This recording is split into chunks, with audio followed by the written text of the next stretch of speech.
Welcome to Headphone News, International Edition for Tuesday, February 11th, 2025. Trump's buyout offer under review. On February 10, 2025, U.S. District Judge George O'Toole will examine President Donald Trump's buyout offer to 2 million federal workers. This controversial plan aims to cut down the size of government agencies, but it faces legal challenges from unions claiming it's illegal without congressional funding. Elon Musk, CEO of Tesla and SpaceX, has been tasked by Trump to lead a new group called the Department of Government Efficiency, or DOGE, which raises concerns about accountability. Musk's team has taken key roles in various agencies, including the Consumer Financial Protection Bureau, known as CFPB, which was created to protect consumers. Critics are worried about the power Musk has been given, suggesting he operates with little oversight. Recently, Judge O'Toole paused the deadline for workers to accept the buyout, which offers pay through September for those who resign now. Despite union warnings, over 65,000 employees have already chosen to take the buyout. As tensions rise in Washington, Trump expects Musk to uncover significant waste in military spending, leading to a wave of new lawsuits. The aggressive actions of Trump and Musk have sparked public protests and increased scrutiny of their plans. Trump faces legal challenges amid executive orders. U.S. President Donald Trump is encountering major legal hurdles as federal judges respond to his recent executive actions. Since taking office, he has signed over 60 orders, a sharp rise from the 12 during his first term. These actions include contentious moves like cutting foreign aid and deploying troops to the U.S.-Mexico border. Federal judges are stepping up, with one in Manhattan blocking Elon Musk and his team from accessing Treasury Department systems. In Seattle, U.S. District Judge John Kochenauer halted a policy aimed at ending birthright citizenship for children born in the U.S. to temporary foreign workers and undocumented immigrants. The judiciary is becoming a vital check on Trump's sweeping initiatives, with Democratic state attorneys general and advocacy groups filing at least 39 lawsuits. While some initial victories have been won, many legal battles are expected to drag on for months or even years, potentially reshaping U.S. immigration and foreign aid policies.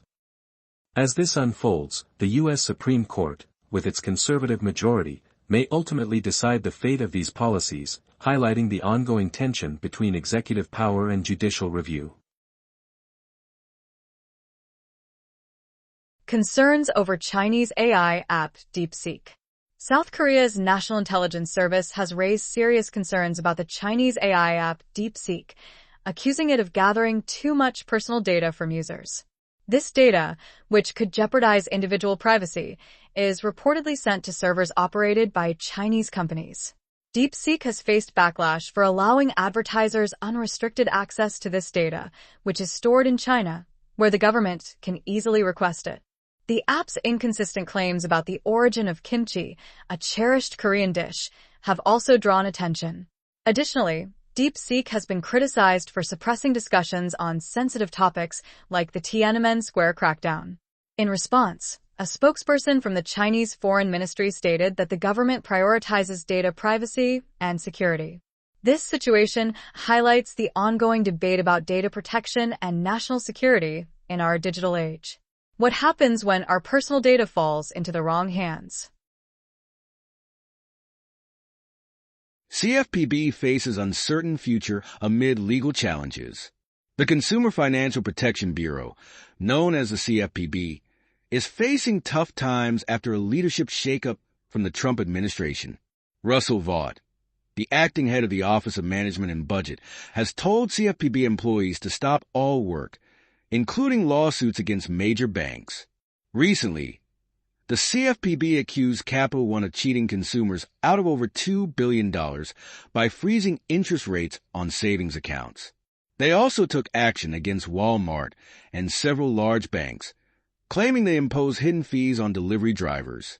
These lawsuits raise serious concerns about consumer protection, as the CFPB has recovered around $21 billion for wronged consumers since it was established in 2010. However, some lawmakers argue the agency has too much power. Billionaire Elon Musk has criticized the CFPB, raising questions about potential conflicts of interest. The future of these lawsuits is uncertain, and legal experts say federal judges will need to approve any changes. The outcomes will significantly impact consumer finance in the United States, making it essential for everyone to stay informed. U.S. dollar strengthens amid tariff announcements. On February 10, 2025, the U.S. dollar gained strength for the third day in a row after President Trump announced potential new tariffs. He warned of a 25% tax on all steel and aluminum imports, aiming to tackle ongoing trade tensions with China, which plans to impose retaliatory tariffs on some U.S. goods. The dollar index rose by 0.2%, reaching 108.30, while the euro fell to $1.0308. In the stock market, U.S. stocks closed higher, supported by gains in energy and technology sectors. However, concerns remain that these tariffs could spark inflation, limiting the Federal Reserve's ability to lower interest rates. Federal Reserve Chair Jerome Powell is set to speak on February 11, addressing these issues. Meanwhile, oil prices rebounded, with U.S. crude settling at $72.32 per barrel, reflecting ongoing market fluctuations. French antitrust investigation into Microsoft. France's antitrust agency, the Autorite de la Concurrence, has kicked off an investigation into Microsoft. They're looking into whether Microsoft is undermining the quality of search results for smaller competitors that use Bing technology. While Microsoft isn't the top player in the overall search engine market, it holds a key position in the search engine syndication space. This inquiry could lead to legal actions and fines against the company. Antitrust investigations like this aim to ensure fair competition and prevent monopolistic behavior. With strict regulations in place, France is committed to protecting consumer rights. The outcome could reshape how Microsoft operates in Europe and create a fairer environment for smaller search engines. As this story unfolds, it's important to consider how it might impact your online experiences. Senate advances Tulsi Gabbard's nomination for Director of National Intelligence. The United States Senate has moved forward with Tulsi Gabbard's nomination for Director of National Intelligence.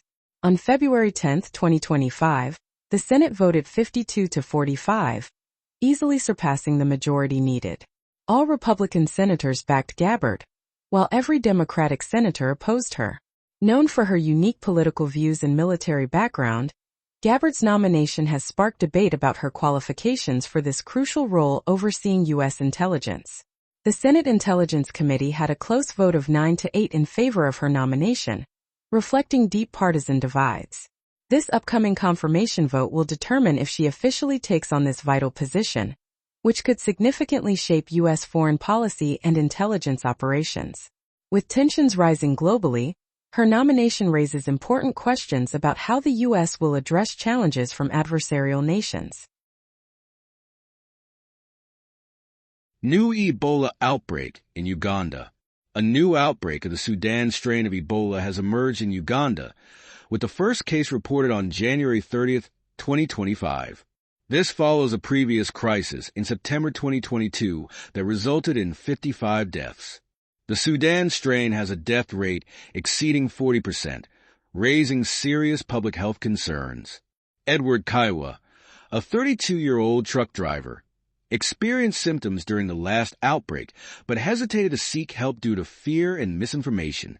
The World Health Organization emphasizes the urgent need for effective vaccines, as the existing vaccine for the Zaire strain is ineffective against the Sudan strain. Vaccine skepticism complicates the situation, with many people reluctant to participate in trials. Dr. Daniel Kayabayans, Uganda's public health director, stresses the importance of clear communication. The outbreak has also led to travel warnings from the United States and the United Kingdom, impacting Uganda's vital tourism sector. Despite a rapid response to launch a vaccine trial just days after the outbreak was confirmed, only one contact of the first Ebola victim received the trial vaccine. Survivors of past outbreaks are urging the public to seek accurate information and stay vigilant as health authorities face these ongoing challenges. Global Call to Combat Terrorism. On February 10, 2025, Vladimir Voronkov, the United Nations top counterterrorism official, warned the UN Security Council about the ongoing threat of terrorism. He highlighted the Islamic State's dangerous influence and stressed that countries must work together to tackle this evolving menace. Voronkov pointed to the unstable situation in Syria, where powerful weapons could easily fall into the hands of terrorists. In Afghanistan, the ISIL-K group poses a significant risk, with supporters plotting attacks in Europe and recruiting from Central Asia. He expressed concern that Afghanistan could again become a hotspot for terrorism. Voronkov also noted the alarming rise of IS affiliates in sub-Saharan Africa, particularly in West Africa and the Sahel, where attacks on schools have surged in Burkina Faso, Mali, and Niger. He called for urgent, united action to address these threats and emphasized the need for long-term strategies that tackle the root causes of terrorism while strengthening the rule of law. U.S. push for arms sales to Ukraine.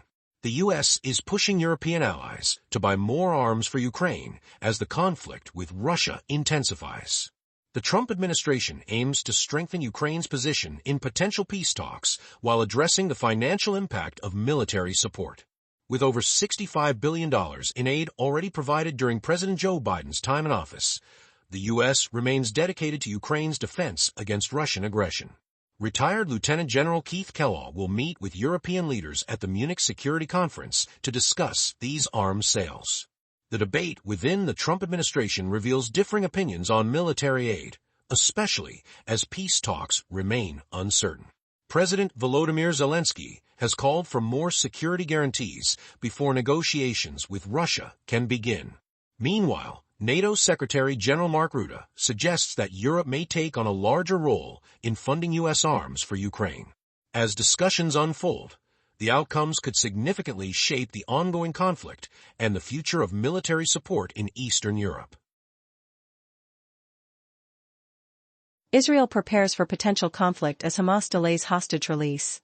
Israel is gearing up for potential conflict in the Gaza Strip after Hamas announced a delay in releasing hostages set for February 10, 2025.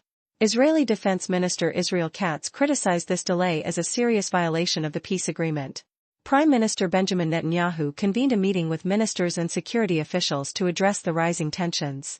This peace agreement, which began on January 19, 2025, had previously allowed for the release of 21 hostages, including 16 Israelis and 5 Thais, in exchange for hundreds of Palestinian detainees.